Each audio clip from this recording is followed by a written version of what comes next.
I am in downtown Memphis, Tennessee.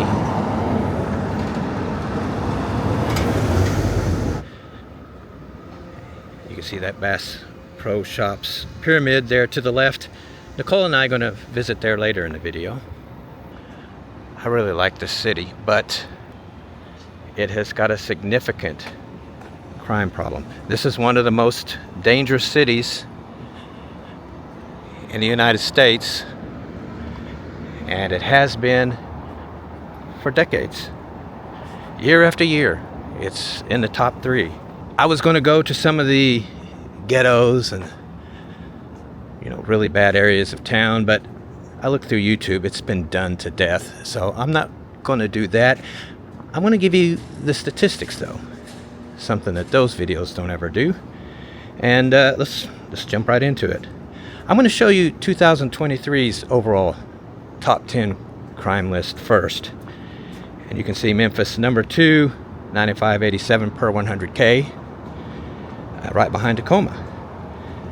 Now here's the chart with the violent crime rate. Again, Memphis number 2, 24.21 per 100K, right behind Monroe, Louisiana.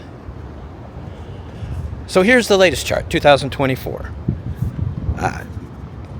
Memphis, still number 2, 11,215 per 100K, so crime went up. That's 11 crimes per 100 people, everyone. That is insanity. Violent crime increased. Again, number 2, right behind Oakland, 2612 per 100K.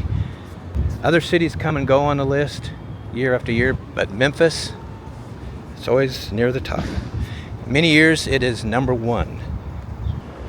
I am on Main Street right now, runs right through the middle of downtown. You can see it's pretty much a pedestrian area. A trolley runs through here too. It's quite nice. There's a park right there.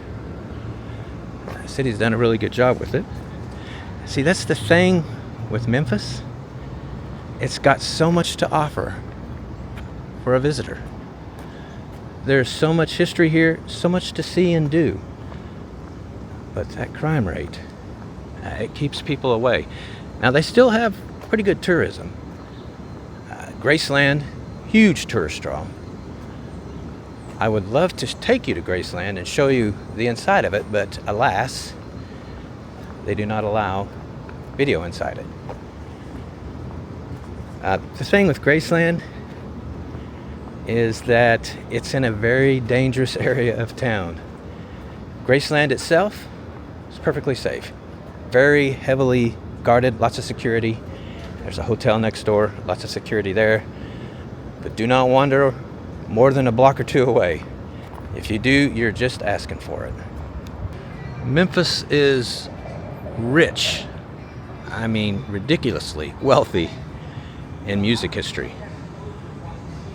These Mississippi bluesmen would come to Memphis, like Muddy Waters, and of course they played with acoustic guitars and created the Memphis sound, where they would add electric guitar and basically founded modern rock music, because white musicians who loved the blues music would put their own spin on it with electric guitars, and you had pop music, rock music. The legendary Sun Studio is here, built in 1951. Some of the greatest artists in our history made their first recordings there. I'm talking about Elvis Presley, Johnny Cash, Jerry Lee Lewis, Carl Perkins, B.B. King, Roy Orbison, Ike Turner. All of them got their start here. And let's not forget about food. Huge food history. There are 4 distinct types of barbecue: Texas, Kansas City, Carolina, and Memphis. Nicole and I will be having some Memphis barbecue here in this visit as well at the end of the video. Memphis is home to 3 Fortune 500 companies. FedEx is the biggest one. The world headquarters are here. They operate out of Memphis International Airport. And because of that, Memphis International is one of the busiest cargo airports in the world. International Paper is here as well. And so is AutoZone. Now, something else that Memphis is very famous for is the Peabody ducks. They live at the Peabody Hotel. That is it right there. Built in 1925. It is a luxury hotel. It's on a national register. That is Italianate architecture. Inside are the most pampered ducks in the world. These ducks live in a penthouse called Duck Palace on the roof. And in the mornings, they're brought down by elevator, marched across a red carpet to a fountain near the bar. They get to hang out there all day, and then in the evening, they are sent back up by elevator to their penthouse, their Duck Palace. We're going to go in and take a look at those ducks. I've done it a couple times before. Nicole and I have had drinks in the bar. But from what I understand, you can actually go up to the roof and see that Duck Palace. Never seen that. So let's go check it out. I want to show that to you guys. Yeah, make no mistake, these ducks are very popular. There are always tour buses in front of the hotel, bringing in people to see the world famous ducks.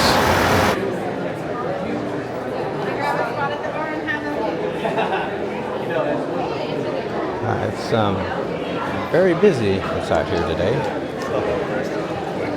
You can see the throng of people here to see these famous ducks. Let me see if I can get a glimpse of them. There they are. Arguably the most famous ducks in the world. These ducks live better than probably 70% of the U.S. population. But you know what? Let them have it. They're ducks. We are thwarted to see the Duck Palace. It's closed for renovation. This is the ducks' private elevator. This is the red carpet that they walk down to their fountain. There's the fountain right there.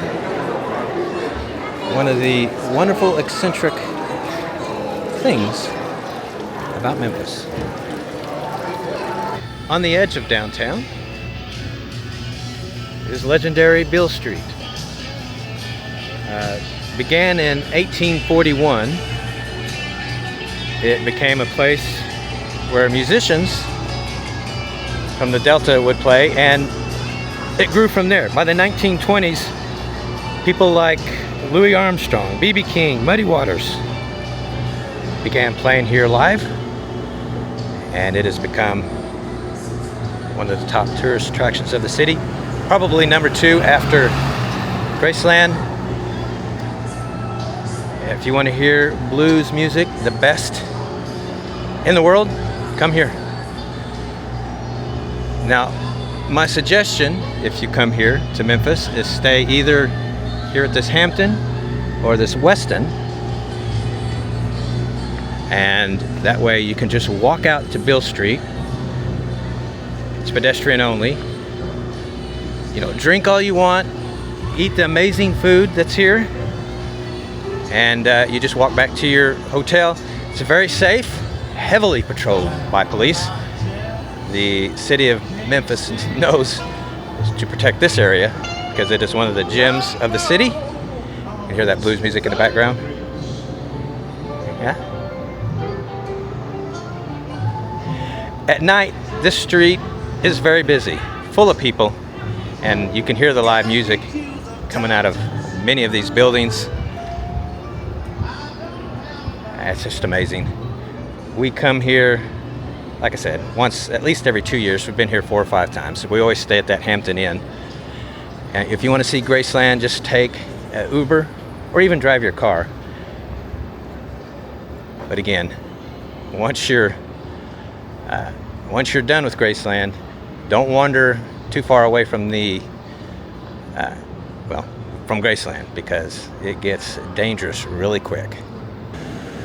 Oh, and by the way, just like the French Quarter in New Orleans, you can drink out on the street here. There are plenty of places that will give you drinks in paper cups. I always get a t-shirt when I'm here, but I had to stop and listen to this blues music coming out of the loudspeaker. Can you hear that?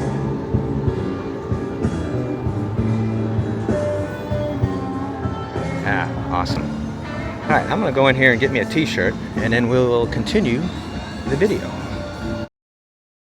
Well, I had to show you guys the Mississippi. Here it is. Memphis. On the edge of the Mississippi River. And there's downtown.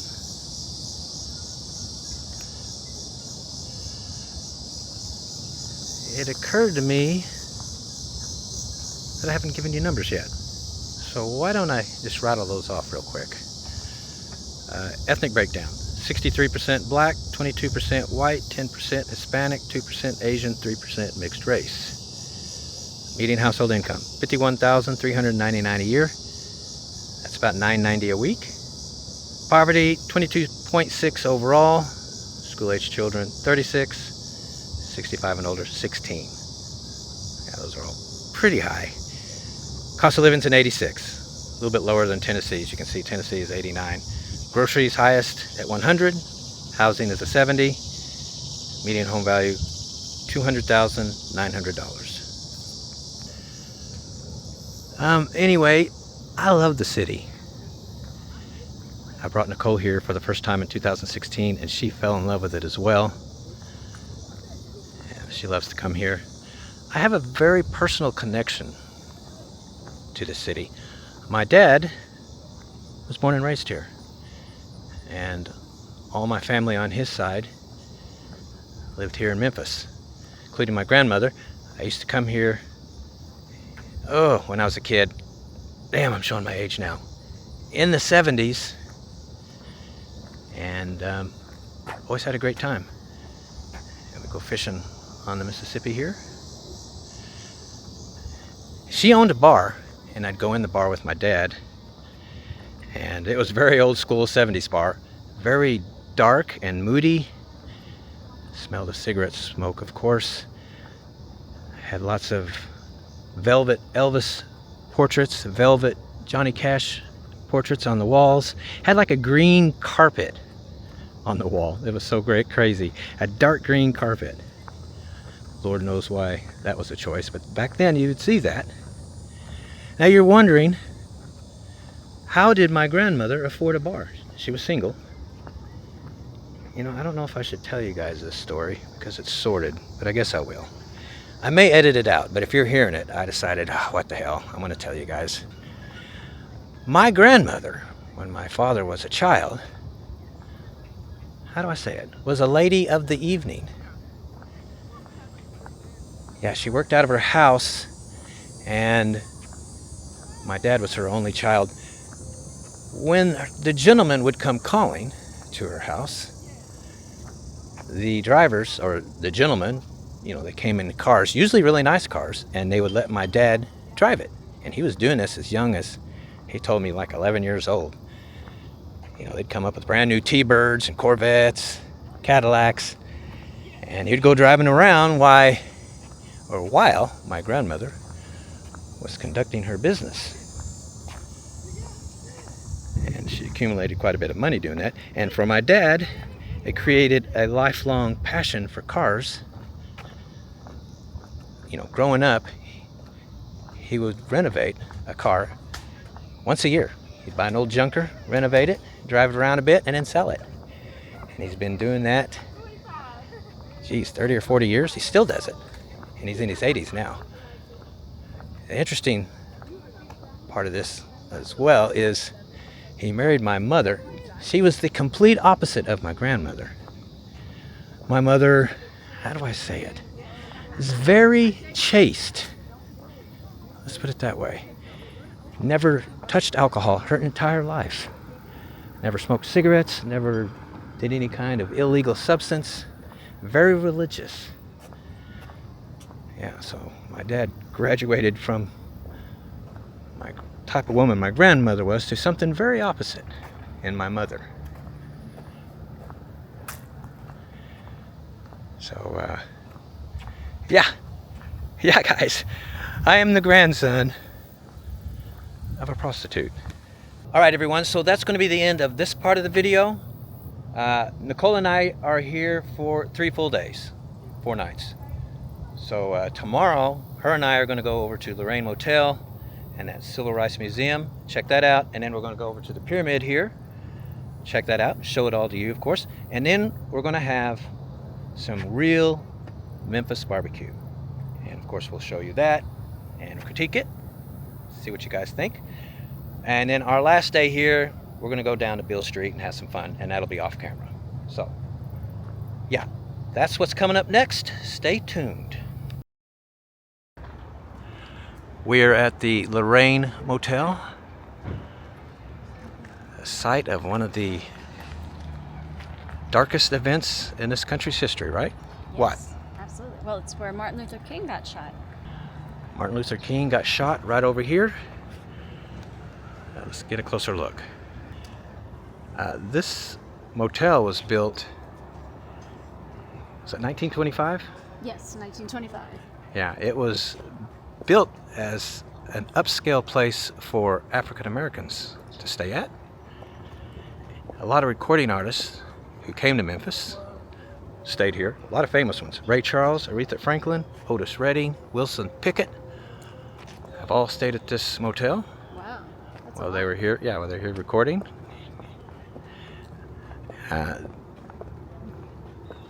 Martin Luther King was standing outside room 306 right here when he was shot, and they have preserved it.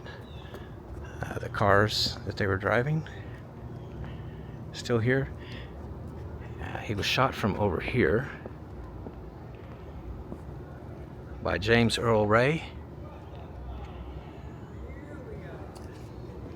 Yeah, it's connected to a museum now, and we're going to go inside. You can actually see what the room looks like. Yeah, they preserved it exactly right. Yeah, they've left the room preserved exactly as it was when Martin Luther King was here and was shot. Here's a picture outside of the room. From how far away? Yeah, it shows the scene right after it happened. They're pointing to where the shot came from. I guess that's King on the ground there. Amazing, huh? Yeah. Huh. Here's a placard right near the site. Originally the Windsor Hotel, 1925. Later one of only a few hotels for blacks. Hosted such entertainers as Cab Calloway, Aretha Franklin, Count Basie, B.B. King, Nat King Cole. It was bought in 1942, renamed the Lorraine. It was named after his wife. It was, I say, outside room 306, April 4, 1968. There we go. This is what the slavers' ships look like. You can see that they were kept up here.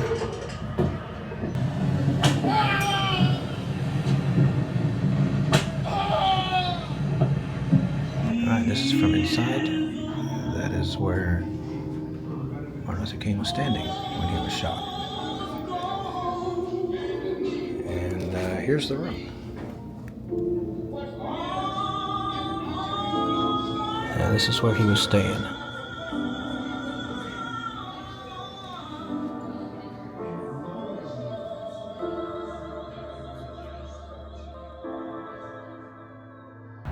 We're at the Bass Pro Shops Pyramid. Did you know this is the biggest Bass Pro Shops in the country? I believe it. Maybe even the world. Why is it shaped like a pyramid? I don't know. Because Memphis is an ancient Egyptian city. I knew that. Okay, well, you should have known that then. I did. I just didn't want to say I knew it because then you didn't have a chance. You wouldn't have had a chance to answer your own question. Oh. Which is what you really wanted to do. Yeah, I guess you're right. This was built in 1991. It was an event and sports arena. NBA team played here. University of Memphis Grizzlies played here. Of course, concerts, that kind of thing. Then it kind of fell out of favor for that. It sat empty for many years, Oh. the early 2000s. And then in 2010, Bass Pro Shops took over the lease here. The inside of it's really cool. There's a hotel inside here. A whole hotel? Yes, a hotel. And then, restaurants, but of course, there's lots of aquariums with fish. It has the largest freestanding elevator in the United States, which goes to the top. And there is a bar restaurant up there. Of course, we're going to go up there. cool beans. We're going to show it all to you. Let's do it. Welcome to paradise. You know why it's called that? Paradise? Because this area of the country is often called sportsman paradise. Oh, okay. Yeah. So the shop is situated around a big aquarium stocked with fish. And yeah, the hotel is up there on the other floors, the second floor. And there is the elevator. We're going to ride that here shortly. If you work up an appetite as you're shopping, they have a Wahlburgers, so you can grab something to eat.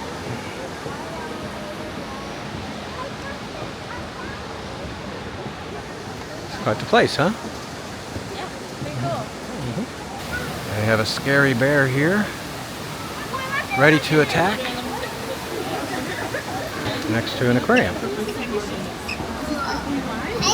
with lots and lots of fish. We are getting ready to go up the elevator. You have to pay. So, Nicole, pay for it. Up we go.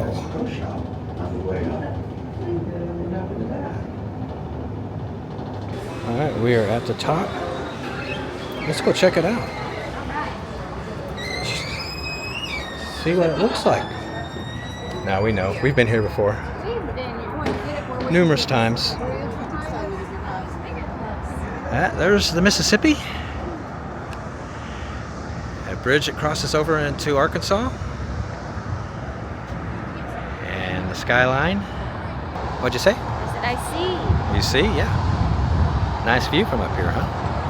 Yes, They've got a full bar up here, so we're going to relax here and hang out a bit and have a drink.